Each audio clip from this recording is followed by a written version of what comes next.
So the prior segment is going to shift over to this very deep topic, perhaps not deep, but there are different traditional interpretations, and this is my final reflection. What I see are some of the conflicts that pertain to human sexuality and the pursuit of religion, debates between passion and asceticism, this balance between passion, asceticism. You can get really cliche, the light and the dark.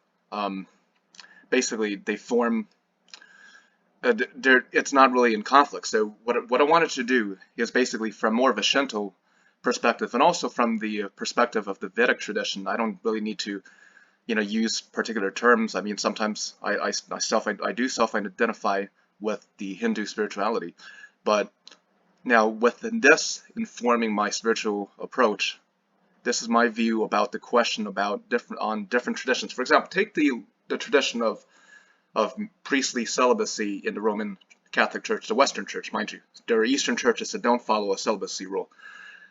I do not adhere to the concept and the wisdom of celibacy, and let me tell you, from a spirituality perspective, the reason is because I believe that everyone has their own intrinsic nature. If someone has a calling towards serving, so here, this is the key point. If someone has a vocational calling towards service to divinity in the form of, for example, the Roman Catholic priesthood, the Orthodox priesthood, or to be a rabbi, to be a great pastor, it is in accordance with your own intrinsic nature. So I do not believe in the wisdom of a flat universal rule, basically no one size fits all. So this is why I kind of agree with the approach of the Orthodox tradition as it relates to the concept of the priesthood, because now, in accordance to one's nature, one should seek marriage. In accordance to one's nature, maybe one should not seek marriage.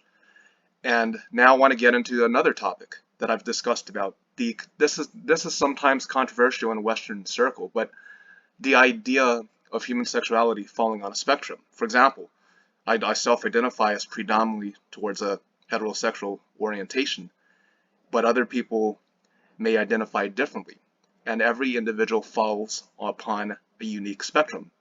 It's not always predominantly heterosexual, predominantly homosexual, or in between. There's many variations of human sexuality and gender expression, and so I want to tackle this by the horns. Now,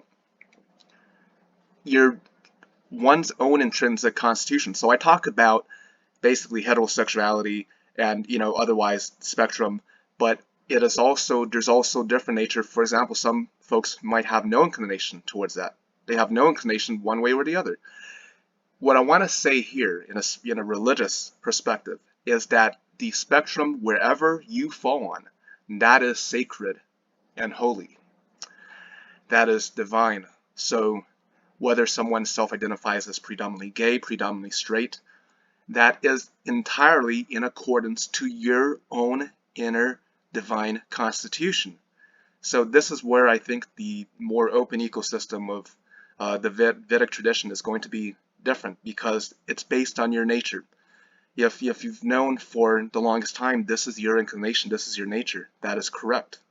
That is sacred and holy, and no one should ever tell anyone otherwise. So it's the same thing. Someone has a predominantly homosexual orientation. They're predominantly heterosexual. They're not either predominantly one way or the other. They have no inclination towards any type of relations. That's all sacred and holy. Now, this will not be agreeable to some circles, but this is my religious persuasion.